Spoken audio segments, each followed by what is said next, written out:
चलो, so from today we have to start Recording in progress. discussion about next topic.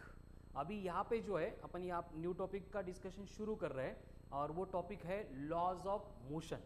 अब basically देखो ये भी टॉपिक जो अपन यहाँ पे डिस्कस करना शुरू करने वाले हैं that also belongs to 11th NCERT part first. And इस 11th एनसीईआरटी पार्ट फर्स्ट में जो है बेसिकली हम डिस्कस कर रहे हैं पहला सेक्शन हमारा दैट इज मैकेनिक्स. तो जो बातें अपन यहाँ पे मैकेनिक्स के बारे में डिस्कस कर रहे थे तो हमारा पहला ही डिसाइड हुआ था कि ये मैकेनिक्स को पढ़ेंगे मतलब अपन मोशन को पढ़ेंगे. तो ये मैकेनिक्स का मतलब हमने पहले एक्सप्लेन किया था कि ये मोशन ऑफ स्टडी होगा. एंड ये मोशन को स्टडी करते टाइम हम इसको दो पार्ट में स्टडी करने वाले थे, जिसमें पहला पार्ट था जिसको अपन काइनेमेटिक्स बोलते थे एंड दूसरा पार्ट जिसके बारे में कुछ ज़्यादा डिस्कशन नहीं हुआ है जिसको अपन डायनेमिक्स कंसीडर करते हैं. अब बेसिक कंडीशन क्या है देखो कि ये काइनेमेटिक्स में हमने डिसाइड किया था कि जो भी मोशन की स्टडी होगी वहाँ पे हम फोर्स के बारे में कुछ भी कंसीडरेशन नहीं करेंगे, मतलब without considering cause of motion. And हमने यहाँ पे बहुत बार डिस्कस किया है कि जब भी मोशन परफॉर्म होती है तो हर एक मोशन के पीछे जो है एक ही रीज़न होता है, एक ही कॉज होता है, दैट इज़ फोर्स. यानी इन जनरल अपन इसमें डिफरेंशिएट करते थे कि अगर फोर्स को कंसीडर करके स्टडी किया तो वो डायनेमिक्स होगा, फोर्स को कंसीडर किए बिना अगर स्टडी करेंगे मोशन को तो वो काइनेमेटिक्स होगा. ठीक है, तो ये काइनेमेटिक्स में बेसिकली हमारा फोकस तीन ही कंसेप्ट के ऊपर होता था. एक डिस्प्लेसमेंट, दूसरा velocity and third one that is acceleration.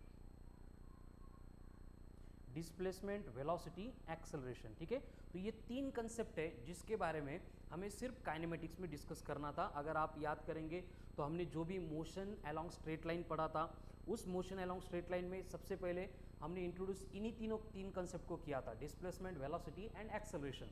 फिर आगे जाके ये मोशन हम हॉरिजॉन्टल प्लेन पे डिस्कस कर रहे थे, फिर इनको कनेक्ट करने वाले हमने काइनेमेटिकल इक्वेशंस पढ़े थे. ठीक है, और काइनेमेटिकल इक्वेशंस आपको याद होंगे जैसे कि v equals to u plus a t, then v square equals to u square plus 2as, then s equals to u t plus half of a t square and sn equals to u plus a by two in bracket 2n minus 1. तो ये kinematical equations थे और इन equations को kinematical equation हमने इसीलिए बोला था क्योंकि ये काइनेमेटिक्स के टर्म को रिलेट करती है. एंड काइनेमेटिक्स की टर्म मतलब अगेन वही पार्ट होगा, डिस्प्लेसमेंट, वेलोसिटी एंड एक्सेलरेशन. ठीक है, तो ये displacement, velocity, acceleration, displacement, velocity, acceleration, displacement, velocity, acceleration. तो मोशन अलोंग स्ट्रेट लाइन में हमने पहले इसको पढ़ा था अलोंग हॉरिजॉन्टल प्लेन. उसके बाद में हमने same equation, same condition apply की थी जिसको हमने बोला था मोशन अंडर ग्रेविटी, या फिर उसको अपन फ्री फॉल भी कंसीडर करते थे, जिसमें हर बार बॉडी की जो मोशन है एक तो वर्टिकली अपवर्ड नहीं तो वर्टिकली डाउनवर्ड हमें कंसीडर करनी थी. ठीक है, और वहाँ पे जो एक्सेलरेशन था वो कांस्टेंट था and that was acceleration due to gravity g, जिसको अपन हर बार 10 कंसीडर करते थे. उसके बाद हमने सेम ग्राफ मतलब सेम मोशन का ग्राफिकल नेचर में कैसे प्लॉट किया जाता है इसलिए कुछ ग्राफ का भी इंट्रोडक्शन वहाँ पे देखा था. एंड जैसे ये मोशन अलोंग स्ट्रेट लाइन खत्म हो गई उसके बाद में हम मोर देन 1 मंथ से मोशन इन ए प्लेन पढ़ रहे हैं. और इस मोशन इन ए प्लेन में हमने क्या किया था, सबसे पहले वेक्टर को इंट्रोड्यूस किया था. अगेन वेक्टर में जो भी बातें हमने डिस्कस की है अब तक, आगे वेक्टर को अपन फोर्स के लिए भी अप्लाई करेंगे, टॉर्क के लिए भी अप्लाई करेंगे. मतलब वेक्टर ये जो कंसेप्ट है it is applicable for kinematics as well as dynamics. लेकिन जब अपन इसको इंट्रोड्यूस कर रहे थे तो काइनेमेटिक्स के लिए हमने इंट्रोड्यूस किया था. फिर वेक्टर समझने के बाद हमने जो मोशन अलोंग स्ट्रेट लाइन पढ़ी थी वही बस दो एक्सिस, तीन एक्सिस के अबाउट रिजॉल्व कर दी और उसको रिजॉल्व करके फिर उसको एप्लीकेशन डिस्कस करना शुरू कर दिए, जिसमें एक normal plane motion in a plane हमने इंट्रोड्यूस की थी. उसके बाद में same motion in a plane के एग्जांपल्स हमने प्रोजेक्टाइल मोशन में पढ़े थे. एंड प्रोजेक्टाइल खत्म करके लास्ट पार्ट जो है हम रिलेटिव एंड रिलेटिव के बाद में सर्कुलर के बारे में डिस्कस कर रहे थे. ठीक है, लेकिन सर्कुलर में मैंने थोड़ा सा क्या किया था, एक कनेक्शन मतलब वहाँ पे बनाया था कि सिर्फ काइनेमेटिक्स ही नहीं, काइनेमेटिक्स के साथ साथ डायनेमिक्स को कनेक्ट करने के लिए कुछ कंसेप्ट थी जो लिंक लगाने के लिए, समझने के लिए ईजी थी, इसलिए हमने सर्कुलर मोशन में उसको मतलब इंट्रोड्यूस कर दिया था. अभी यहाँ पे सर्कुलर मोशन टॉपिक पूरा खत्म नहीं होता है, लेकिन सर्कुलर मोशन की जो बाकी एप्लीकेशंस बचे हैं उनको समझने के लिए हमें जो है फोर्सेस की और थोड़ी आइडिया रिक्वायर्ड है, जैसे कि हम वेल ऑफ डेथ या फिर स्पीयर ऑफ डेथ या फिर concave bridges, convex bridges, vertical circular motion due to Earth gravitation, इस तरह की और भी सर्कुलर मोशन रिलेटेड कंसेप्ट है जिनको पढ़ने वाले हैं, लेकिन उनको थोड़ा सा और समझने के लिए फोर्सेस के बारे में हमें रिक्वायरमेंट है, ठीक है। तो इसलिए आज से हम न्यू टॉपिक का डिस्कशन शुरू कर रहे हैं, और ये टॉपिक हमारा जो है वो डायनेमिक्स सेक्शन का फर्स्ट टॉपिक होगा, यानी कि इस टॉपिक में हमें सारा जो कुछ भी स्टडी करना है वो फोर्स को कंसिडर करके स्टडी करना पड़ेगा। एक्चुअली ये जो टॉपिक है यहाँ पे अपन पढ़ रहे हैं अकॉर्डिंग टू एनसीईआरटी इसको बोला गया है लॉज ऑफ मोशन, लेकिन मोशन के जो भी लॉज होते हैं वो सारे न्यूटन ही एक्सप्लेन किया गया है, इसलिए हमने इसको अलग से नाम दिया है न्यूटन्स लॉज ऑफ मोशन, यानी एनएलएम। वही है जो लॉज ऑफ मोशन है सिर्फ न्यूटन ने एक्सप्लेन किए थे, इसलिए थोड़ा ज़्यादा क्रेडिट देना था न्यूटन को, इसलिए उसको अपन बोल रहे हैं कि एनएलएम यानी न्यूटन के लॉज ऑफ मोशन। अब यहाँ पे इस टॉपिक में जो है हम क्या करने वाले हैं कि जो काइनेमेटिक्स की कंसेप्ट अपन अब तक पढ़ चुके हैं कि बॉडी का सबसे पहले पोजीशन होगी, देन बॉडी अपनी पोजीशन चेंज करेगी तो बॉडी का डिस्प्लेसमेंट होगा, डिस्प्लेसमेंट होने के लिए अगर टाइम लग रहा है वो अगर कंसीडर करेंगे तो वहाँ पे अपन वेलोसिटी कैलकुलेट कर सकते हैं, एंड ये वेलोसिटी जो है वो प्रोड्यूस करने के लिए या फिर चेंज करने के लिए हमें वहाँ पे एक्सेलरेशन वाली कंसेप्ट को इंट्रोड्यूस करना पड़ता है। अब ये एक्सेलरेशन जो भी इन्वॉल्व होता है हर बार मोशन में, तो उस एक्सेलरेशन के इन्वॉल्वमेंट के पीछे सिर्फ और सिर्फ ये फोर्स रिस्पॉन्सिबल होता है। यानी अब तक जो भी कंसेप्ट हमने पढ़ी है उसमें से सबसे इंपॉर्टेंट कंसेप्ट के बारे में डिस्कशन हम इस टॉपिक से करने वाले हैं, ठीक है। और जैसे मैं आपको पहले भी बोल चुका हूँ, अभी फिर से रिपीट कर रहा हूँ कि ये लास्ट टॉपिक है जो कंसेप्चुअल पार्ट आता है मैकेनिक्स का, मतलब motion along straight line, motion in a plane and laws of motion, ये तीन टॉपिक मतलब जिनमें पूरे फिजिक्स की near about more than 70% concept जो है वो इन्वॉल्व है। मतलब ये तीन टॉपिक में अपन जो भी बातें पढ़ने वाले हैं वो हर एक बात, हर एक कंसेप्ट, हर एक फॉर्मूले रिमेनिंग सिलेबस में हमें वेरियस वे पे अप्लाई करनी है, इक्वेशन डिराइव करने हैं, इसलिए ये टॉपिक जो है इनको जितना अच्छे से आप प्रिपेयर करेंगे रिमेनिंग सिलेबस जो है वो आपको उतना ही सिंपल जाने वाला है, ठीक है। तो बेसिकली होता क्या है कि यहाँ पे जो फोर्स के बारे में अपन डिस्कशन करने वाले हैं इस टॉपिक में, ये रिस्पॉन्सिबल होता है एवरी टाइप ऑफ मोशन के लिए, और अगर अपन फोर्स को कंसिडर करके मोशन को स्टडी कर रहे हैं तो वो हमारा बनता है सेक्शन दैट इज डायनेमिक्स। तो अब हम इस डायनेमिक्स में एंटर करने वाले हैं, ठीक है। इसको एंटर करने से पहले हमें थोड़ा सा जो है मोशन के बैकग्राउंड के बारे में, फोर्स के बारे में और डिस्कस करना पड़ेगा। तो स्टार्ट में जो बेसिक बातें हमें मालूम है फोर्स के बारे में उसको देख लेते हैं कि फोर्स मतलब होता क्या है, और ये फोर्स मतलब होता क्या है इसको समझने के लिए हमने जो है बेसिकली सबसे पहले सर्कुलर मोशन में जो सेंट्रीपिटल या फिर रेडियल एक्सेलरेशन था उससे रिलेटेड जो फोर्स होता है that is centripetal force and centrifugal force, उसको वहाँ पे इंट्रोड्यूस किया था, एंड उसके इंट्रोडक्शन से हमें ये बातें वहाँ पे क्लियर हो गई थी कि अगर किसी भी मोशन में एक्सेलरेटेड मोशन अगर वहाँ पे है तो उस एक्सेलरेटेड मोशन को मेंटेन रखने के लिए रिक्वायरमेंट होती है फोर्स की। अगर वहाँ पे फोर्स अप्लाई नहीं होगा तो बॉडी जो है अगर वो पहले रेस्ट में है, मतलब कोई भी मोशन परफॉर्म नहीं कर रही है तो वो रेस्ट में ही रहेगी, एंड उसके बाद में अगर बॉडी मोशन में है एंड अगर वो मोशन में यूनिफॉर्म वेलोसिटी से ट्रैवल कर रही है तो जब तक फोर्स अप्लाई नहीं होगा तब तक वो बॉडी यूनिफॉर्म वेलोसिटी से ही ट्रैवल करेगी। मतलब उसकी जो यूनिफॉर्म वेलोसिटी होती है उसको मेंटेन रखने के लिए फोर्स की रिक्वायरमेंट नहीं थी, ये हम लास्ट 2 टॉपिक के ऊपर से कंक्लूड कर सकते हैं, ठीक है। तो अब बेसिकली हमारा जो टॉपिक है न्यूटन्स लॉज ऑफ मोशन, इसमें सिर्फ और सिर्फ हमें न्यूटन के जो 3 लॉज ऑफ मोशन है उसको ही डिस्कस करना है कंसेप्चुअली। मतलब एकदम एक तरीके से देखा जाए तो सबसे सिंपल टॉपिक है, कुछ भी नहीं, सिर्फ न्यूटन के 3 लॉज है जो आपको 7th स्टैंडर्ड से मालूम है, एंड तीसरा लॉ तो इतना कॉमन हो चुका है कि जो लोग पढ़ते भी नहीं है, स्कूल में भी नहीं गए, उनको भी उसके अबाउट आइडिया होती है, एक्शन रिएक्शन पेयर वाला, है ना, जैसे करोगे वैसे भरोगे, ऐसे लोग बोलते हैं, तो वो तो स्कूल में न्यूटन के लॉ पढ़े नहीं लेकिन उनको भी मालूम है, ठीक है। तो ये 3 ही लॉज हमें पढ़ने हैं, लेकिन ये जो फोर्स वाली फिजिकल क्वांटिटी है जिसको हम यहाँ पे खरं टाकू शकतो कल्याणी कोणतं गाणं कल्याणी ठीक है। तो ये फोर्स के जो एप्लीकेशंस है रिमेनिंग सिलेबस में वो इतने सारे हैं कि आपको समझ में आएगा कि एनएलएम मतलब समझने के लिए उतना इजी है, लेकिन अप्लाई करते टाइम उसमें क्या होती है उतनी मज़ा आती है। ठीक है, तो कैसे मज़ा आएगी, क्या आएगी, वो सारी बातें अपन यहाँ पे धीरे धीरे इंट्रोड्यूस करने वाले, देखने वाले। ठीक है, तो ये फोर्स मतलब होता क्या है इन जनरल, अब तक जो हमने डिस्कस किया है उसके ऊपर से हमें इतना मालूम है कि फोर्स जो है एक फिजिकल क्वांटिटी है, फिजिकल क्वांटिटी है required for every type of motion. बस यहाँ पे जो है एक बार बॉडी मोशन में सेट हो गई, अगर वो यूनिफॉर्म मोशन परफॉर्म कर रही है तो वहाँ पे फोर्स का काम नहीं होता है, लेकिन आगे से जो है हम हर बार इस यूनिफॉर्म मोशन वाली मोशन को छोड़ के दूसरे टाइप के मोशन में डिस्कस करने वाले, इसलिए इन जनरल डेफिनेशन मैंने इंट्रोड्यूस कर दी है कि जिसमें सीधी सीधी बात जो हमें पहले से मालूम थी कि जो हर टाइप की मोशन परफॉर्म होगी तो उस मोशन को परफॉर्म कराने के लिए एक फिजिकल क्वांटिटी रिक्वायर्ड होगी and that will be the force. अब ये फोर्स के बारे में जो बातें अपन पढ़ने वाले हैं वो हमें डायरेक्टली मालूम नहीं हुई है। ठीक है, ऐसे नहीं कि न्यूटन सो गया रात में, भगवान आ गए और उसको आशीर्वाद दे दिया, जा बेटा तुझे फोर्स के बारे में सब कुछ मालूम हो गया, न्यूटन सकाळी उठला सगळं काही लिहून काढलं आणि आपल्याला सांगितलं। ठीक है, ऐसे नहीं होता है। जो भी कंसेप्ट हम यहाँ पे पढ़ते हैं, जो भी एप्लीकेशन हम यूज़ कर रहे हैं, इसके बिहाइंड जो है वो थाउजेंड्स ऑफ ईयर्स के एफर्ट्स होते हैं। उसी तरह से यहाँ पे जो कंसेप्ट अपन इस एनएलएम में पढ़ने वाले हैं, तो हमें फोर्स को इंट्रोड्यूस करने के लिए सबसे इंपॉर्टेंट कंसेप्ट के ऊपर वर्क करना है and that is nothing but the inertia. अब ये इनर्शिया मतलब क्या होता है इसको पहले समझना पड़ेगा, क्योंकि इनर्शिया एक बार समझ में आ गया तो उसमें जो है फोर्स की बहुत सारी इंफॉर्मेशन आपको मिली जाएगी।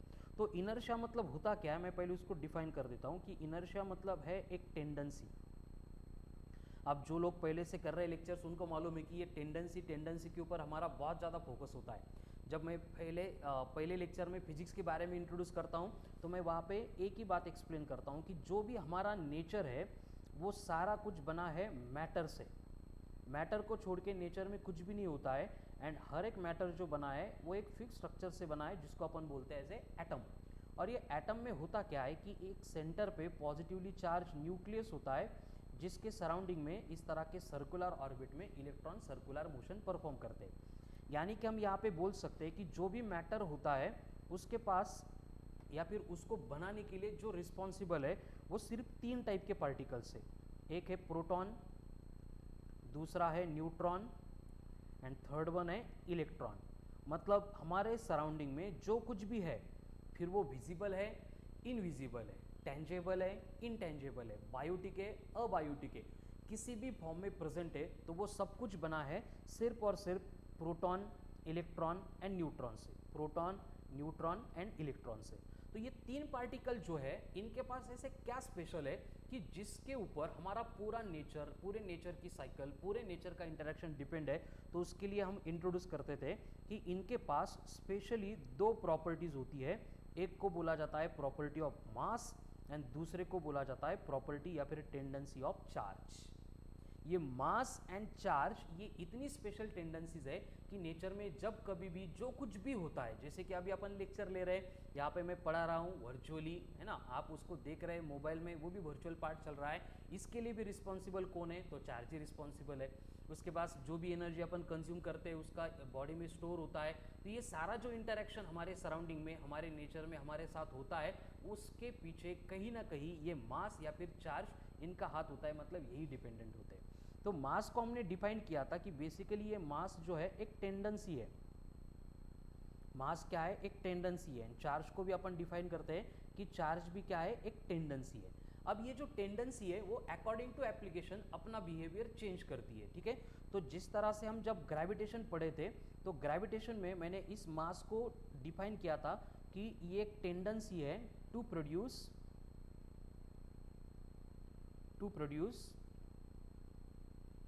Gravitational field around it.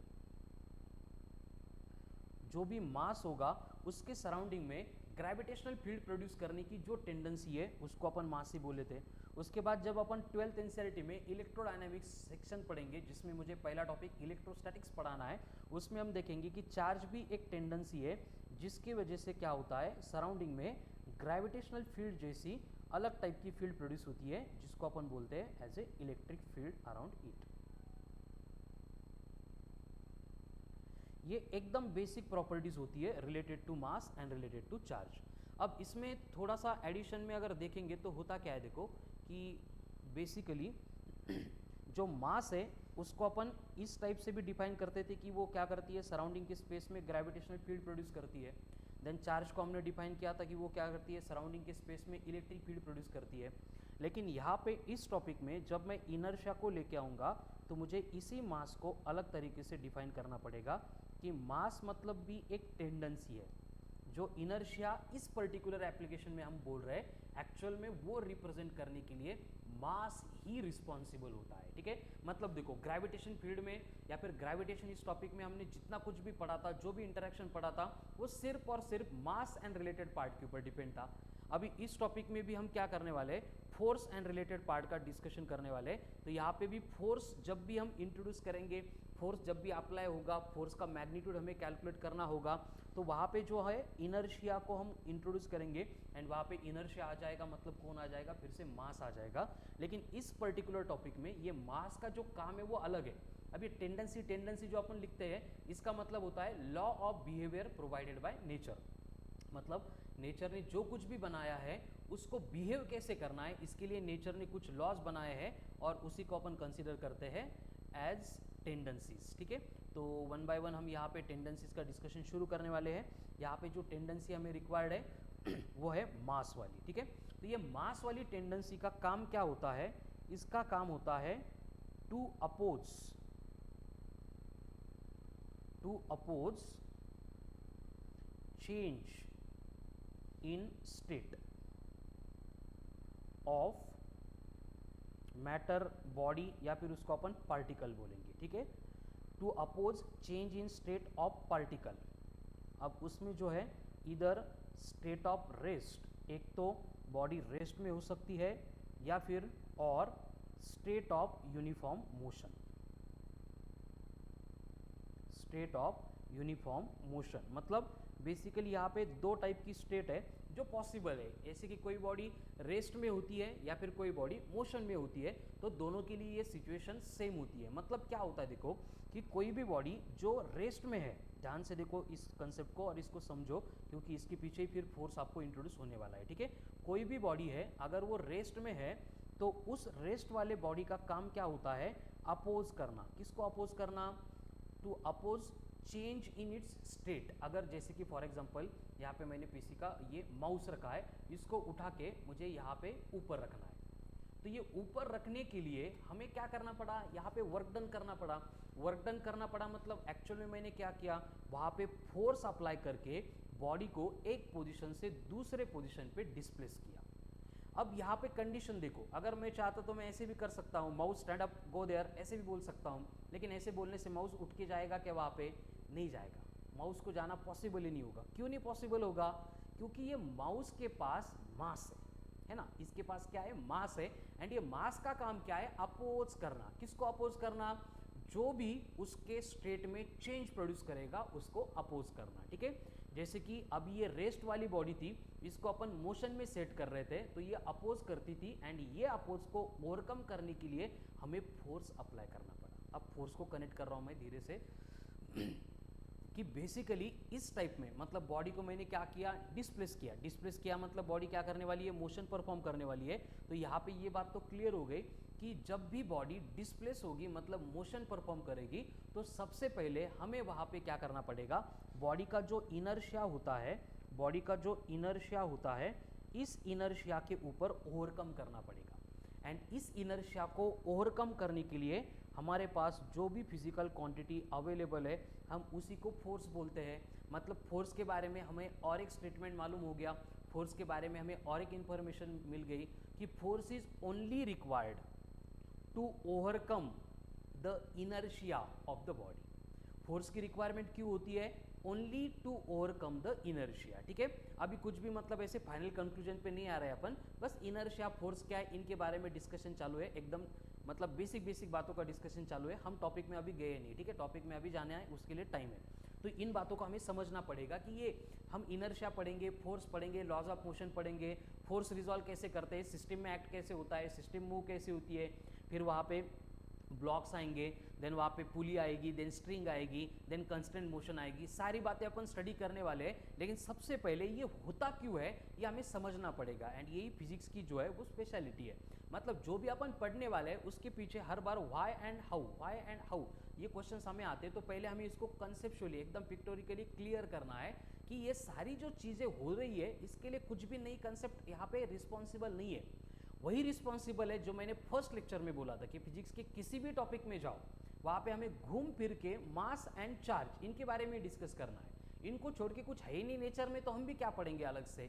तो यहाँ पे हम मास का अलग एक काम पढ़ रहे हैं कि ये करता क्या है कि ये अपोज करने की जो टेंडेंसी है जिसको अपन इस पर्टिकुलर एप्लीकेशन में इनर्शिया बोल रहे हैं वो प्रोवाइड करता है। ठीक है, तो अभी एक एग्जांपल मैंने बोल दिया कि ये जैसे कि माउस था, इसको उठा के मैंने एक जगह से दूसरी जगह पे डाल दिया।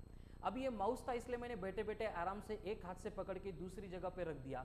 अभी बाजू में जो है मैंने यहाँ पे और एक बॉक्स रखा है, ठीक है, जैसे कि प्रिंटर रखा है मैंने, और मुझे उस प्रिंटर को एक पॉइंट से दूसरे पॉइंट पे उठा के डिस्प्लेस करना है। तो ऐसे बैठे बैठे एक हाथ से उठा के रखना पॉसिबल नहीं मेरे के लिए, है ना। वो सिर्फ रजनीकांत को पॉसिबल होता है, हमें पॉसिबल नहीं है। तो मुझे क्या करना पड़ेगा, चेयर से उठना पड़ेगा, दोनों हाथ से पकड़ना पड़ेगा, मतलब थोड़ा और ज़्यादा फोर्स अप्लाई करके उसको एक पोजीशन से दूसरे पोजीशन पे रखना पड़ेगा। मतलब वहाँ पे क्या हो रहा है देखो, प्रिंटर एंड माउस इसमें बेसिक डिफरेंस क्या हो गया, साइज बड़ी होगी, साइज डजंट मैटर, उसको छोड़ दो, ठीक है। लेकिन बेसिक डिफरेंस क्या हो गया कि प्रिंटर का जो मास है as compare to mouse, printer का जो मास है एज कंपेयर टू माउस, वो क्या हो गया, बढ़ गया। Very good. और ये मास बढ़ने से हुआ क्या, अब बोलो कमॉन फास्ट, ये तीनों कंसेप्ट के बारे में क्या समझ में आ रहा है। मास बढ़ने से क्या हुआ होगा, फोर्स ज्यादा लगाना, force will increase. Very good. Force क्यों इंक्रीज होगा, फोर्स क्यों ज्यादा लगा, उसके बिटवीन कनेक्शन क्या है, चेन क्या है।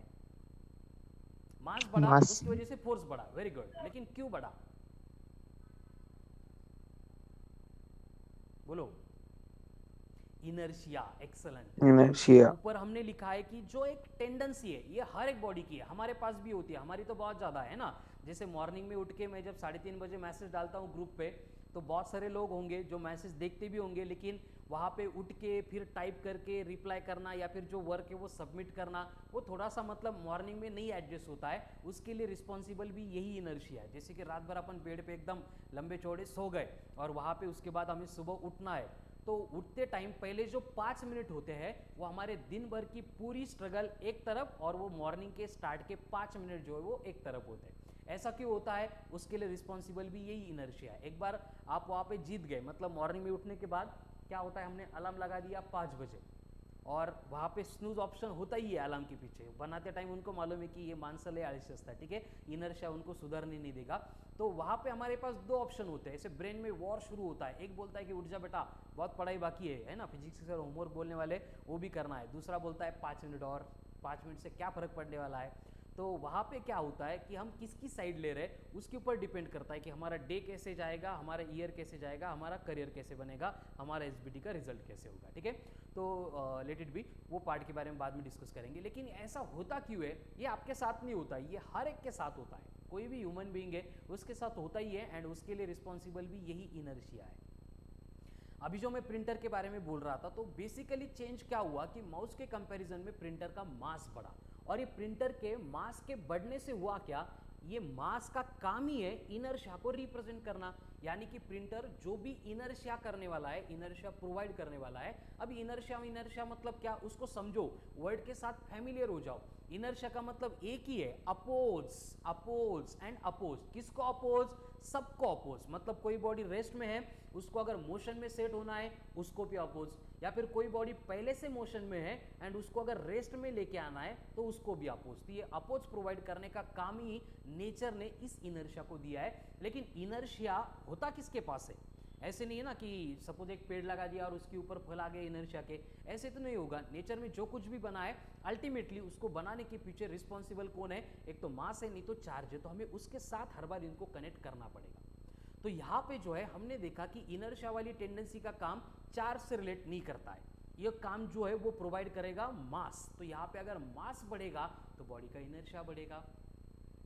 एंड अगर इनर्शिया बढ़ा तो अल्टीमेटली हम जिस क्वांटिटी को इंट्रोड्यूस करना चाह रहे हैं पहले 20 मिनट से, कि वहाँ पे क्या होगा, इनर्शिया बढ़ने से फोर्स भी बढ़ेगा। तो यहाँ पे थोड़ा थोड़ा लिंक लग रहा है कि मास का, इनर्शिया का एंड फोर्स का रिलेशन क्या होगा, कैसे होगा। देखो अभी तक मैंने न्यूटन का एक लॉ भी इंट्रोड्यूस नहीं किया है, न्यूटन का नाम भी नहीं लिया, बस टॉपिक के स्टार्ट में लिया था, वो हम डिटेल में पढ़ने वाले, महीना भर हमको वही पढ़ना है, उसमें कोई बड़ी बात नहीं है। लेकिन पहले इसको क्लियर करो, ऐसे एकदम भारी वाटला पाहिजे कि ये सारा क्यों पढ़ना है, क्यों होता है इंटरेक्शन, उसके बारे में सेटिस्फाई हो जाओ।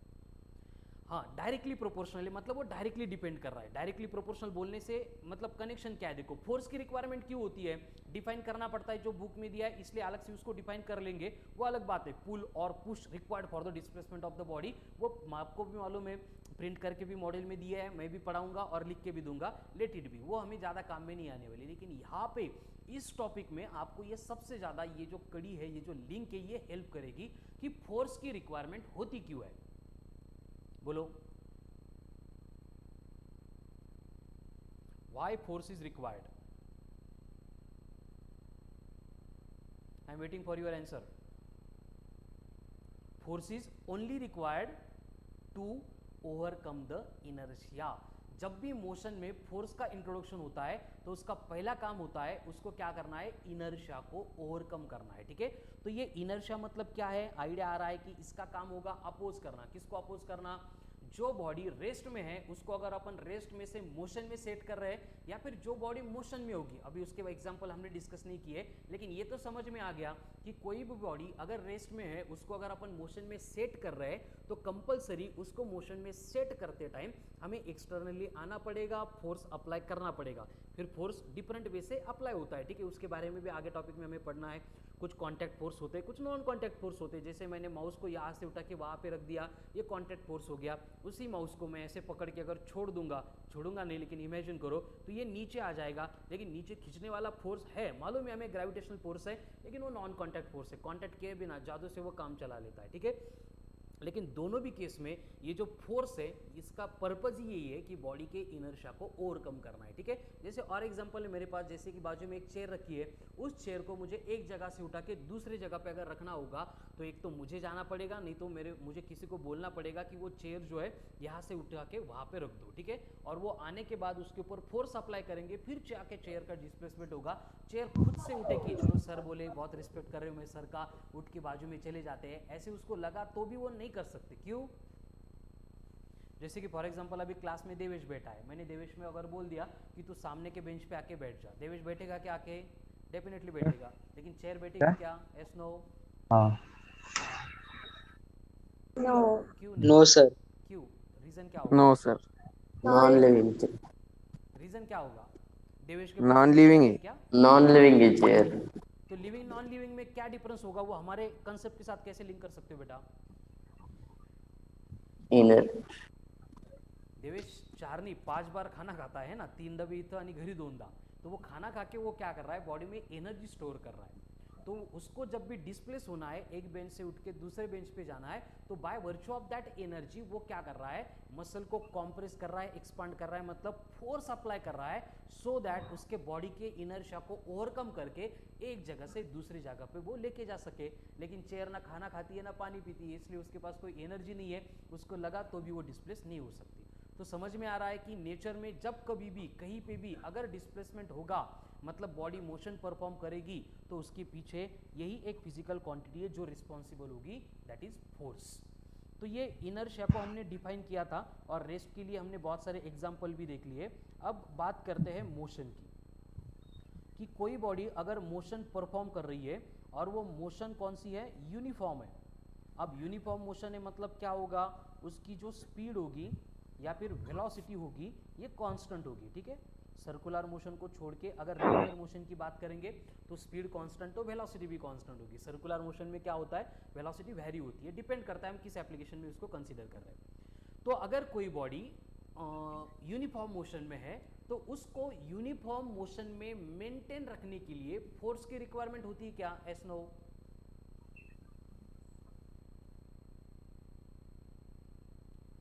To maintain uniform motion of the body, is there requirement of any force? Good morning, Tejas, Devesh, Shantanu. बोलो आंसर दो। क्वेश्चन रिपीट करें ना। अगर बॉडी यूनिफॉर्म मोशन मेंटेन रख रही है तो यूनिफॉर्म मोशन में एक्सेलरेशन क्या होगा? जीरो होगा। जीरो।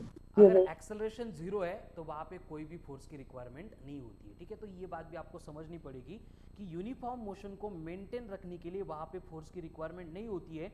लेकिन कोई बॉडी अगर यूनिफॉर्म मोशन परफॉर्म कर रही है एंड उसको हमें यूनिफॉर्म मोशन में से रेस्ट में लेके आना है, मतलब जैसे कि फॉर एग्जांपल बाइक चल रही है रोड पे विथ 60 किलोमीटर पर आवर, है ना, रोड की कंडीशन एकदम भारी है, ट्रैफिक भी नहीं है, तो यूनिफॉर्म स्पीड से चल रही है बाइक, तो हमें उसको बार बार एक्सेलेरेट नहीं करना पड़ता है, थोड़ा थोड़ा करना पड़ता है, बिकॉज वहाँ पे फ्रिक्शनल फोर्सेस है, एयर रेजिस्टेंस है, जो बाइक के मोशन को अपोज करते हैं, उनको ओवरकम करने के लिए हमें लिटिल बिट थोड़ा सा फोर्स अप्लाई करना पड़ता है। लेकिन ऐसे नहीं कि उसको कंटिन्यूसली एक्सेलरेट ही करना पड़ेगा।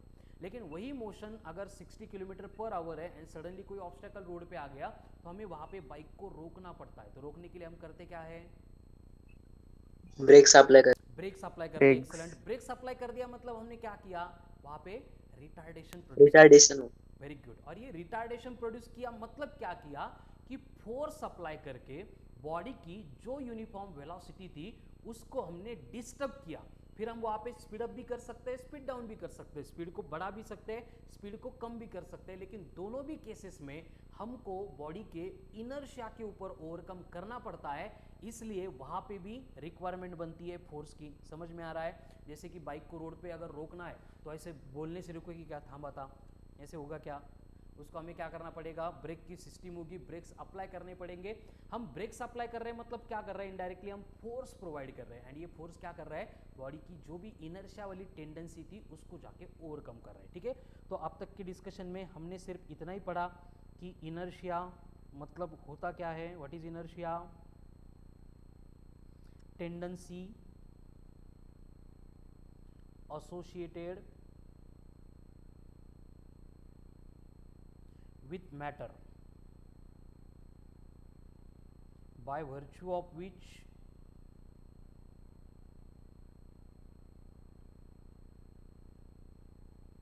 matter opposes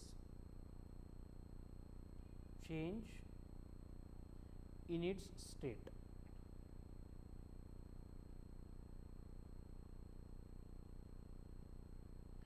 either state of rest or state of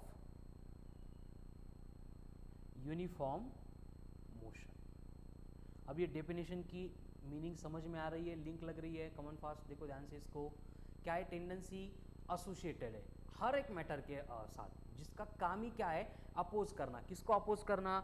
matter की जो भी पोजीशन होगी, फिर वो रेस्ट की पोजीशन हो या फिर यूनिफॉर्म मोशन की पोजीशन हो, उसको चेंज करने का जो पार्ट होगा उसको अपोज करने वाली जो टेंडेंसी है वो बन जाएगी इनर्शिया। कमन फास्ट क्लियर है इनर्शिया सबको? Yes no? Yes sir. अब ये इनर्शिया के बारे में हमें और एक बात मालूम हो गई कि in case of translational motion, in case of translational motion,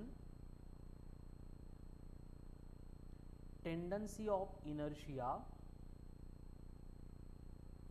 is provided by mass। यानी कि देखो मास अब क्या क्या कर रहा है? पहले तो ग्रेविटेशनल फील्ड प्रोड्यूस करता था, अब उसको जो अब अगर उसको हम मोशन में सेट करने की बात कर रहे हैं तो वो ग्रेविटेशनल फील्ड तो प्रोड्यूस करेगा ही करेगा, उसको नहीं छोड़ सकता वो। उसके साथ में वो क्या कर रहा है? उस मोशन को अपोज करने का भी काम कर रहा है, मतलब वो इनर्शिया वाली टेंडेंसी भी रिप्रेजेंट कर रहा है, ठीक है। तो इसके ऊपर से हम कंक्लूड कर सकते हैं कि अगर वहाँ पे मास इंक्रीज हो रहा है, मास इंक्रीज हो रहा है, तो ये मास के इंक्रीज होने से क्या होगा? मास के इंक्रीज होने से क्या होगा? जो इनर्शिया होगा वो भी इंक्रीज होगा, एंड इनर्शिया इंक्रीज होगा, इसका मतलब क्या होगा कि वही मोशन प्रोड्यूस करने के लिए जो भी रिक्वायरमेंट ऑफ फोर्स होगी वो भी इंक्रीज होगी। समझ में आ रहा है ये पॉइंट सबको? यानी कि देखो जैसे कि मुझे माउस उठा के फेंकना आहे, बंद पडला, मला राग आला, मी उचलून त्याला फेकलं, एंड उस केस में मुझे प्रिंटर उठा के फेंकना है। दोनों केस को बस इमेजिन करो, प्रैक्टिकली मैं नहीं करने वाला हूँ। तो दोनों केस में जो फोर्स की रिक्वायरमेंट है वो सेम होगी या डिफरेंट होगी? डिफरेंट होंगी। डिफरेंट होगी। डिफरेंट। तो यहाँ से आगे, अब से आगे आपको ये समझना पड़ेगा कि हर बार जब भी मोशन का कंसर्न होगा तो उस मोशन के कंसर्न में हमें बॉडी के मास को कंसीडर करना पड़ेगा। अब तक जो है हमने मास को इंट्रोड्यूस ही नहीं किया था, बस डायमेंशंस में पढ़ा था, उसके बाद मास को अपन छोड़ दिया था मास को। लेकिन जब भी बात फोर्स की आएगी तो ये फोर्स का कंसिडरेशन जब जब होगा हमें बॉडी के मास को कंसीडर करना पड़ेगा, ठीक है। अब बेसिकली क्या है, देखो कि ये जो इनर्शिया वाली बात मैंने अभी आपको बोली, ये सबसे पहले एक्सप्लेन की गई थी बाय कौन है ये? एरिस्टोटल। मालूम है क्या एरिस्टोटल? फादर ऑफ बायोलॉजी, सबका टोटल एरिस्टोटल। Yes sir. तो ये एरिस्टोटल ने जो है इनर्शिया के बारे में बोला था। अब एक्चुअल में क्या है, देखो इनर्शिया ही छोड़ दो, पूरा जो मैकेनिक्स हम पढ़ने वाले हैं वो सारे मैकेनिक्स की बेसिक बातें जो है वो यही महाशय थे, उन्होंने एक्सप्लेन की थी, एरिस्टोटल ने। लेकिन इनका जो एक्सप्लेनेशन था, ध्यान से सुनो, हर एक बार जब भी इनको इंट्रोड्यूस करूंगा तो वही कंडीशन आने वाली है कि ये एरिस्टोटल ने जो भी बातें एक्सप्लेन की गई थी उसको एक्सपेरिमेंटली वेरीफाई किया था by Galileo Galilei. And experimental verification के बाद में गैलीलियो को समझ में आया था कि एटलीस्ट फिजिक्स में, बायो में मुझे मालूम नहीं है, लेकिन फिजिक्स में जितनी सारी बातें ये एरिस्टोटल बोल के गया है वो प्रैक्टिकली मतलब मैच नहीं करती है बिहेवियर के साथ में, मतलब उसने जो बोला था वो एक्चुअल में होता ही नहीं है। समझ में आ रहा है? तो उसी तरह की कंसेप्ट, मतलब इनर्शिया से रिलेटेड बात ये एरिस्टोटल बोल के गया था। और एरिस्टोटल ने बोला था कि to maintain uniform motion of the body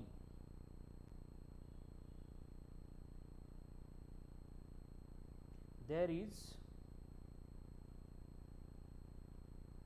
requirement of force। मतलब बॉडी अगर यूनिफॉर्म मोशन भी परफॉर्म कर रही है तो उस यूनिफॉर्म मोशन को मेंटेन रखने के लिए वहां पे फोर्स की रिक्वायरमेंट होती है। ये एरिस्टोटल का बोलना था और वो मतलब डिफरेंट वे से, डिफरेंट एग्जांपल से वो एक्सप्लेन भी कर रहा था। और उसका जो कंसीडरेशन था उसके अकॉर्डिंग वो बातें सही भी थी। जैसे कि उसने बोला कि सपोज एक टॉय कार है, छोटा बच्चा है, उसने वो खेलने मतलब कार रास्ते जो खुद की एनर्जी से नहीं चल रही है, उसको अपन क्या कर रहे हैं, एक रोप से बांध रहे और उसको खींच के आगे पकड़ के खींच रहे और आगे लेके जा रहे हैं। इस तरह की कंडीशन वहाँ पे एप्लीकेबल है। तो वहाँ पे एक नॉर्मल केस होती है कि जब तक वो छोटा बच्चा टॉय कार को जब तक खींच रहा है तब तक कार मोशन परफॉर्म करेगी। अगर उसने खींचना बंद कर दिया तो कार रुक जाएगी। वही बात ये एरिस्टोटल बोल रहा है। और ये सही है या गलत है फिर, कि बॉडी की यूनिफॉर्म मोशन मेंटेन रखने के लिए फोर्स की रिक्वायरमेंट होती है? करेक्ट है या रॉन्ग है ये? मैंने क्या बोला वो छोड़ दो, आपको क्या लगता है वो मुझे सुनना है। Yes sir correct. करेक्ट है, ठीक है ना। अगर देखेंगे तो यही बात है ना, घर में भी हमने मतलब एग्जांपल देखा, ऑब्जर्व किया होगा, तो यही होता है, जब तक खींचेंगे तब तक चलेगी, खींचना बंद कर दिया तो वो रुक जाएगी। मतलब यूनिफॉर्म मोशन मेंटेन रखने के लिए फोर्स की रिक्वायरमेंट होती है। यही बात एरिस्टोटल ने बोली थी। लेकिन उसने ये ऑब्जर्वेशन जो था वो पूरे नेचर में जितनी भी केसेस पॉसिबल है उन सबको अप्लाई कर दिया। लेकिन बाद में जाके गैलीलियो इसके बारे में एक्सप्लेनेशन देता है और ये गैलीलियो एक्सप्लेन करता है कि बेसिकली ऐसा नहीं होता है। there is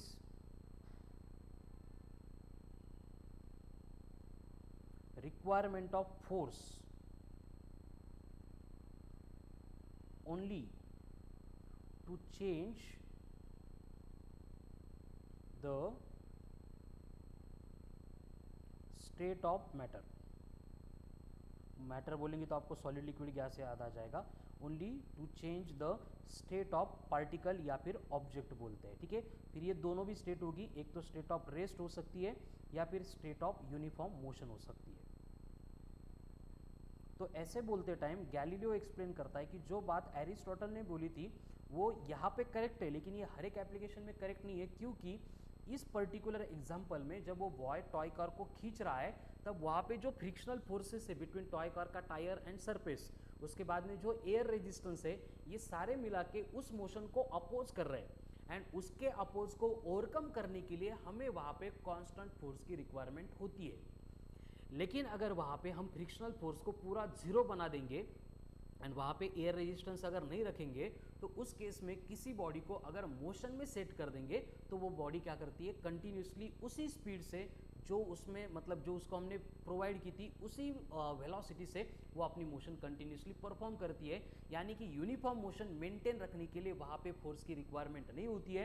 and experimentally Galileo जो है ये बात प्रूव भी करता है और उस तरह से एरिस्टोटल का जो पॉइंट है हमें यहाँ पे रिजेक्ट करना पड़ता है एंड गैलीलियो का जो कंक्लूजन है हमें उसके ऊपर ध्यान देना पड़ता है कि फोर्स की रिक्वायरमेंट जो है यूनिफॉर्म मोशन मेंटेन करने के लिए नहीं होती है, सिर्फ फोर्स की रिक्वायरमेंट होती है स्टेट को चेंज करने के लिए। यानी कोई बॉडी अगर रेस्ट में है उसको मोशन में सेट करना है, या फिर कोई बॉडी अगर पहले से मोशन में है और उसकी मोशन को डिस्टर्ब करके उसको अगर रेस्ट में लेके आना है तो उसी केस में हमें फोर्स अप्लाई करना पड़ेगा। एंड इसी बात को एक्सप्लेन करने के लिए सबसे पहले ये गैलीलियो ने ये इनर्शिया वाली टेंडेंसी को इंट्रोड्यूस किया था कि ये इनर्शिया मतलब क्या होता है, वही टेंडेंसी है जिसका काम है कि बॉडी की जो स्टेट ऑफ रेस्ट और स्टेट ऑफ यूनिफॉर्म मोशन है उसको मेंटेन रखना, उसको चेंज करने के लिए कोई भी अगर आएगा तो वो अलाउ नहीं करेगा, वो क्या करेगा, उसको अपोज करेगा। ठीक है। और एक बात मैं ग्रेविटेशन में भी एक्सप्लेन कर चुका हूँ कि एरिस्टोटल ने बोला था कि एक हेवी ऑब्जेक्ट एंड एक लाइट ऑब्जेक्ट अगर हमने एकदम पर्टिकुलर हाइट से दोनों को छोड़ दिया तो उस केस में एरिस्टोटल ने बोला था कि heavy object will strike the earth या फिर ग्राउंड फर्स्ट, जो जड़ ऑब्जेक्ट था वो ग्राउंड पे जाके पहले गिरेगा, ये एरिस्टोटल का बोलना था। लेकिन गैलीलियो फिर बाद में आके ऐसे बोलता है कि ऐसे नहीं होता है कि acceleration due to gravity is independent of mass of the body, that's why कोई भी ऑब्जेक्ट कितना भी मास है उसका, कम है ज़्यादा है फर्क नहीं पड़ेगा, अगर उनकी हाइट सेम है तो दोनों भी अर्थ के ऊपर आके साइमल्टेनियसली स्ट्राइक करेंगे, साइमल्टेनियसली गिर जाएंगे। तो ये बात प्रूव करने के लिए मैंने आपको मतलब जब लेक्चर चल रहे थे स्टार्ट में फाउंडेशन के, तब मैंने आपको एक लिंक भी भेजी थी यूट्यूब की जिसमें एक एक्सपेरिमेंट किया गया था, एक लेदर का बॉल एंड एक फीदर दोनों को ड्रॉप किया था with air and without air. तो हाँ, तो विथ एयर अगर उनको ड्रॉप करेंगे तो क्या होता है, एयर रेजिस्टेंस की वजह से फीदर जो है वो घूम फिर के धीरे धीरे धीरे धीरे नीचे आता है, लेदर बॉल सडनली आता है। लेकिन अगर वहाँ पे वैक्यूम रखेंगे तो दोनों ऑब्जेक्ट जो है वो साइमल्टेनियसली स्ट्राइक करते थे उस वैक्यूम में। तो उसी तरह की बात यहाँ पे भी एप्लीकेबल है कि इनर्शिया सिर्फ रिक्वायर है to change the motion of the body. अब इसको 100% अप्लाई तो नहीं कर सकते अपन, क्योंकि फ्रिक्शनल फोर्स हम रिमूव नहीं कर सकते, वैक्यूम ला सकते हैं, एयर रेजिस्टेंस को अपन निगलेक्ट कर सकते हैं, लेकिन फ्रिक्शनल फोर्स जो है वो होता ही है। लेकिन इसको अगर समझना है तो एक थोड़ा सा प्रैक्टिकल एग्जांपल मैं दे रहा हूँ, उसको रिलेट करो। 100% एप्लीकेबल नहीं, मैं पहले ही बोल रहा हूँ। ठीक है। जैसे आपने अगर ट्रेन को देखा होगा तो जो ट्रेन होती है जब स्टेशन से ट्रेन निकलती है, हाँ करेक्ट है देवेश, मैंने वही बोला कि कुछ अलग बोला था। जब वैक्यूम नहीं है, एयर है, तब बॉल पहले आता है और फिदर धीरे धीरे आता है। जब वैक्यूम है तब दोनों बॉडी साइमल्टेनियसली आती है। ठीक है ना, यही मैंने बोला होगा तो ठीक है, नहीं बोला होगा तो करेक्शन कर लो। तो बेसिकली ट्रेन के बारे में मैं बोल रहा था कि होता क्या है कि ट्रेन जब भी स्टेशन से निकलती है, अगर इलेक्ट्रिक ट्रेन नहीं है तो इसको अपन ऑब्जर्व कर सकते हैं, तो वहाँ पे आप अगर देखेंगे तो ट्रेन के इंजन के ऊपर अगर स्मोक का ऑब्जर्वेशन करेंगे तो वहाँ पे लार्ज अमाउंट ऑफ स्मोक जो है वो क्या होता है, मतलब प्रोड्यूस होता है। लेकिन एक बार ट्रेन मोशन में सेट हो गई तो आपको मालूम होगा ट्रेन के सामने कोई आया तो वो बचता नहीं है, ट्रेन उसको उड़ा के चली जाती है। उसके पीछे रीज़न भी यही है, इनर्शिया है। ठीक है, उसके बारे में हम आगे डिस्कस करेंगे। अभी जो बात मैं बोलने वाला हूँ, गैलीलियो ने जो बात बोली थी उसको अप्लाई करके प्रैक्टिकली अगर देखना है तो जब ये ट्रेन स्टेशन से स्टार्ट हुई है एंड स्टेशन से स्टार्ट होने के बाद जब तक वो मैक्सिमम स्पीड अटेंड नहीं कर रही है, स्टार्ट के एक 5 मिनट 10 मिनट जो भी टाइम उसका इंटरवल होगा, तब तक स्मोक की अमाउंट बहुत ज़्यादा दिखती है। लेकिन जब ये ट्रेन स्टेशन से निकल चुकी है एंड अपनी स्पीड अटेंड कर चुकी है, फिर वो 80, 120, 160, 180 kilometre per hour according to train जो भी उसकी स्पीड है, तो एक बार वो मोशन में सेट हो गई तो हमें दूसरा स्टेशन आने तक मतलब बहुत ज़्यादा टाइम तक, 1-1.5 घंटे तक, 2 घंटे तक इंजन के ऊपर स्मोक का अमाउंट जो है जो स्टेशन पे था उतना दिखाई नहीं देता है या फिर दिखता भी नहीं है। इसका मतलब क्या हो रहा है, इंजन बंद करून टाकलं ट्रेनचं, ऐसे नहीं हो रहा है। इंजन चालू है लेकिन उस मोशन को मेंटेन रखने के लिए जो रिक्वायरमेंट ऑफ पावर है, रिक्वायरमेंट ऑफ एनर्जी है, रिक्वायरमेंट ऑफ फोर्स है, वो उतनी नहीं है जितनी स्टेशन पे थी। मतलब वहाँ पे ट्रेन एक बार यूनिफॉर्म मोशन में सेट हो गई तो ट्रेन के टायर्स, व्हील्स जो भी होते हैं वहाँ पे उनको एकदम स्मूथ बनाया जाता है, उनमें फ्रिक्शन ऑलमोस्ट नेग्लिजिबल होता है। जीरो नहीं होता है लेकिन नेग्लिजिबल होता है, और वहाँ पे थोड़ा सा एयर रेजिस्टेंस होता है, बस उसको ओवरकम करने के लिए फोर्स की रिक्वायरमेंट होती है। यानी जो बात गैलीलियो ने बोली थी वो प्रैक्टिकली सही है कि मोशन को, यूनिफॉर्म मोशन को मेंटेन रखने के लिए वहाँ पे फोर्स की रिक्वायरमेंट नहीं होती है। Force is only required, force की रिक्वायरमेंट सिर्फ और सिर्फ एक ही पर्पज़ के लिए होती है, to overcome the inertia of the body. And यही बात आगे जाके हमारे जो न्यूटन है, हमारा सर आइजैक न्यूटन राव, वो एक्सप्लेन करते हैं अपने फर्स्ट लॉ में। एंड फर्स्ट लॉ मतलब वही है लॉ ऑफ इनर्शिया। इस फर्स्ट लॉ को अपन लॉ ऑफ इनर्शिया ऐसे ही बोलते हैं, और उसमें वो सेम पार्ट एक्सप्लेन करता है कि इट इज़ इम्पॉसिबल कि जिसमें body its own without external force can change it's state, या फिर इसको अपन ऐसे भी लिख सकते हैं कि external force is required to change the state of body। अब ये स्टेट कौन सी हो सकती है, फिर से वही बात, इधर स्टेट ऑफ रेस्ट और स्टेट ऑफ यूनिफॉर्म मोशन। जो भी बॉडी की स्टेट ऑफ रेस्ट है या फिर state of, very good Vaishnavi, state of uniform motion है, उसको मतलब चेंज करने के लिए वहाँ पे एक्सटर्नल फोर्स रिक्वायर्ड होगा। अगर ये फोर्स वहाँ पे अप्लाई नहीं होगा तो बॉडी खुद से इट्स ओन अपनी जो पोजीशन है, अपनी जो स्टेट है, फिर वो रेस्ट की होगी या फिर यूनिफॉर्म मोशन की होगी, उसको चेंज नहीं कर सकती। जब तक फोर्स अप्लाई नहीं होता है तब तक ये पार्ट पॉसिबल ही नहीं होगा। एंड ये बनता है हमारा न्यूटन का फर्स्ट लॉ ऑफ मोशन, जिसमें सिर्फ इनर्शिया रिलेटेड जो हम पहले डिस्कस कर चुके हैं वही इंफॉर्मेशन हमें मिलती है। ठीक है, अब टॉपिक में जो हमें सबसे ज़्यादा इंपॉर्टेंट एंड हेल्प करने वाला है, टॉपिक में छोड़ो सिलेबस में, वो है न्यूटन का सेकंड लॉ। ठीक है, Newton's second law of motion. अभी न्यूटन के सेकंड लॉ ऑफ मोशन को समझने के लिए हमें यहाँ पे एक और फिजिकल क्वांटिटी को इंट्रोड्यूस करना पड़ेगा, एंड वो फिजिकल क्वांटिटी है दैट इज लीनियर मोमेंटम। क्योंकि न्यूटन ने जो बातें फोर्स से रिलेटेड एक्सप्लेन की थी वो related to linear momentum explain की थी। ठीक है, तो अब ये लीनियर मोमेंटम मतलब होता क्या है, तो ये लीनियर मोमेंटम मतलब होता है कि अमाउंट ऑफ मोशन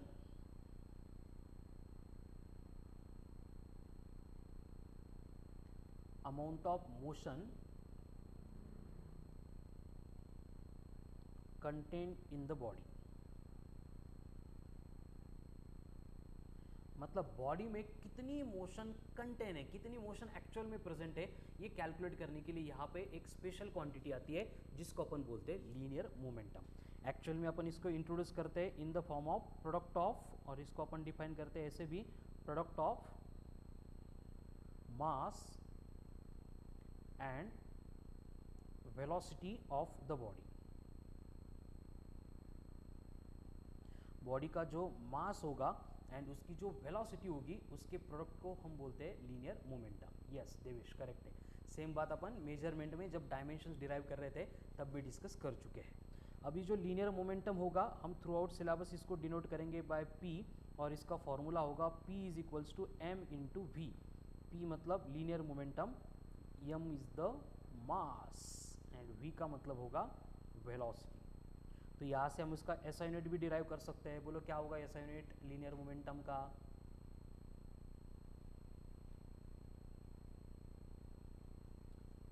अरे मास है तो किलोग्राम, वेलोसिटी है तो मीटर पर सेकंड, तो इसका यूनिट हो गया केजी मीटर पर सेकंड, किलोग्राम मीटर पर सेकंड। एंड इसके डायमेंशंस बनेंगे, मीटर है मतलब L1, केजी है मतलब M1, डिनोमिनेटर में टाइम है, ऊपर आके t-1, तो L1 M1 t-1 ये बनते हैं डायमेंशंस फॉर लीनियर मोमेंटम। अब बेसिकली ये जो है वेक्टर क्वांटिटी है, it's a vector quantity. Vector quantity मतलब इसके पास डायरेक्शन होगी, तो डायरेक्शन जो है लीनियर मोमेंटम की will be same as that of velocity. जो लीनियर वेलोसिटी की डायरेक्शन होती है वही लीनियर मोमेंटम की डायरेक्शन होती है, ठीक है। तो न्यूटन जो है अपना सेकंड लॉ एक्सप्लेन करता है ये लीनियर मोमेंटम के फॉर्म में, और न्यूटन जो है उसको एकदम सिंपल स्टेटमेंट में एक्सप्लेन करता है कि rate of change of linear momentum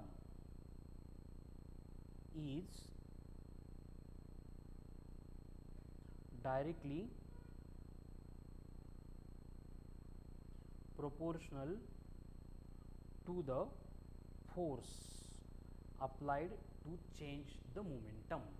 यानी बॉडी का जब भी लीनियर मोमेंटम चेंज होगा तो उसका लीनियर मोमेंटम का चेंज होने का जो रेट है, यानी कि देखो इक्वेशन के फॉर्म में अगर रिप्रेजेंट करना है तो फोर्स बनेगा F, ये प्रोपोर्शनल है किससे, dp by d t. F proportional है with dp by d t, and इस dp बाई डी टी को बोला जाएगा रेट ऑफ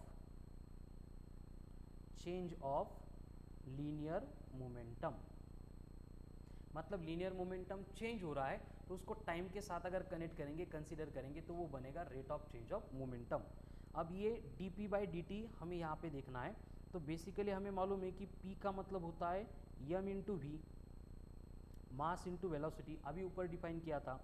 फिर यहाँ पे अगर अपन dp लेके आएंगे यानी चेंज इन मोमेंटम, तो ये बनेगा final momentum minus initial momentum. अब final momentum minus initial momentum में अगर उसकी वैल्यू पुट करेंगे तो ये बनेगा m into v minus m into u, where m का मतलब तो मास ही होगा, देन v का मतलब बनेगा फाइनल वेलोसिटी एंड u का मतलब होगा इनिशियल वेलोसिटी। तो ये dp की वैल्यू हमें यहाँ पे मिल गई, इसको हम आगे थोड़ी देर बाद यूज़ करने वाले हैं, ठीक है। तो जो न्यूटन ने बोला था उस इक्वेशन को देखते हैं। न्यूटन ने बोला था F is proportional to dp upon dt होता है, फिर यहाँ पे प्रोपोर्शनलिटी साइन आएगा। पूरे फिजिक्स में यही बात होने वाली, देखो जब भी कोई इन्वेंशन होगा, कोई लॉ एक्सप्लेन किया जाएगा, कोई प्रिंसिपल एक्सप्लेन किया जाएगा, कुछ भी नया इन्फॉर्मेशन अगर हमें मिल रहा है नेचर की इंटरेक्शन के अबाउट, तो हर बार डिपेंडेंसी के फॉर्म में होगा कि कौन किसके साथ डायरेक्टली प्रोपोर्शनल है, कौन किसके साथ इन्वर्सली प्रोपोर्शनल है। और हमें क्या करना पड़ता है फिर एक्सपेरिमेंटली यहाँ पे एक कांस्टेंट लेके आना पड़ता है, तो ये बनेगा F इक्वल्स टू के into D p by d t. And इस पर्टिकुलर केस में जो हम कांस्टेंट लेते हैं k, उसकी वैल्यू बनती है 1। इसका मतलब न्यूटन का जो स्टेटमेंट था उसका इक्वेशन बन गया F equals to d p by d t. ये हो गया न्यूटन का लॉ। एक्चुअल में यही लॉ एक्सप्लेन किया था न्यूटन ने। हम जो F equals to m a consider करते हैं वो आता कहाँ से, अब आपको समझ में आएगा। ऊपर हमने यहाँ पे dp की वैल्यू दिखी थी, m into v minus m into u था। इसको अगर पुट करेंगे तो इक्वेशन बनेगा F is equals to m into v minus m into u. अब डिनोमिनेटर में कौन है, टाइम है, dt है, वो तो एज इट इज़ है। अगर मैं दोनों टर्म से मास को कॉमन लूँगा तो वहाँ पे F बनेगा m in bracket v minus you upon t। dt मतलब टाइम ही है, उसको अपन t भी बोल सकते हैं, या फिर dt बोल दो, कोई फ़र्क नहीं पड़ेगा। अब मुझे बोलो कि यहाँ पे ये जो final velocity minus initial velocity upon time है, इसको क्या बोला जाता है? ऐसी कोई फिजिकल क्वांटिटी हमने देखी क्या? Displacement. Very good, it is nothing but acceleration. यानी हमें एक्चुअल न्यूटन का लॉ जो है इस फॉर्म में मिलता है, that is F equals to m into a. लेकिन न्यूटन ने उसको मास एंड एक्सेलरेशन के फॉर्म में नहीं बोला था, उसने मोमेंटम के फॉर्म में एक्सप्लेन किया गया था, ठीक है। तो ये न्यूटन के सेकंड लॉ में हमें बस इतनी इन्फॉर्मेशन मिलती है कि हर बार जो भी फोर्स अप्लाई होगा वो इक्वल टू m इंटू ए होगा। अगर ये सिंगल सिस्टम है तो अगर वहाँ पे नंबर ऑफ फोर्सेस होंगे तो हम इसको मॉडिफाई करके बस summation of F is equals to m into a इस तरह से अप्लाई करने वाले हैं, ठीक है। तो कल के लेक्चर से जो अपन free body diagram and actual जो NLM का कंटेंट ऑफ सिलेबस उसको इंट्रोड्यूस करेंगे, तो वहाँ पे हम इसी फॉर्म के फोर्स के फॉर्मूले को वहाँ पे अप्लाई करने वाले हैं कि summation of forces is equals to होती है product of mass into acceleration. Single होगा तो एक फोर्स, अगर नंबर ऑफ होंगे तो सबकी हमें अल्जेब्रिक सम करनी पड़ेगी, मतलब उसका जो साइन होगा प्लस है माइनस है उसको कंसीडर करके हम सारे फोर्सेस को वहाँ पे ऐड करेंगे, तो वहाँ पे इनकी sum always equals to m into a होती है। अब इसके बाद में आता है न्यूटन का थर्ड लॉ। अब ये थर्ड लॉ तो मैंने पहले ही बोला कि पूरी दुनिया जानती है कि फॉर every action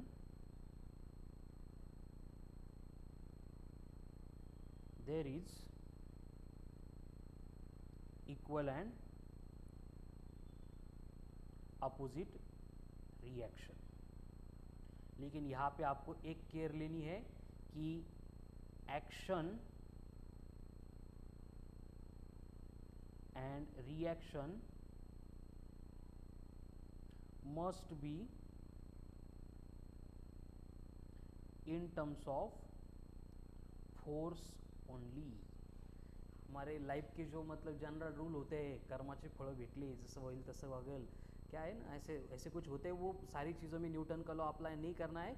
यहाँ पे मैंने स्पेशल लिख के दिया है कि ये जो होगा सिर्फ हम फोर्सेस के फॉर्म में इसको कंसीडर करेंगे। मतलब जितना फोर्स हम एक्सर्ट करेंगे किसी भी बॉडी के ऊपर नेचर में, तो वो बॉडी क्या करने वाली है, इक्वल फोर्स, बट उसकी मैग्नीट्यूड इक्वल होगा लेकिन डायरेक्शन अपोजिट होगी, वो फोर्स हमें बॉडी प्रोवाइड करने वाली है। जैसे सेंट्रीपिटल एंड सेंट्रीफ्यूगल फोर्सेस थे, एक फोर्स बॉडी को सेंटर की टूवर्ड्स खींचता है, इसलिए वहाँ पे एक फोर्स आता ही है, रिएक्शन आती है, और वो रिएक्शन क्या करती है, उसको सेंटर से अवे लेके जाती है।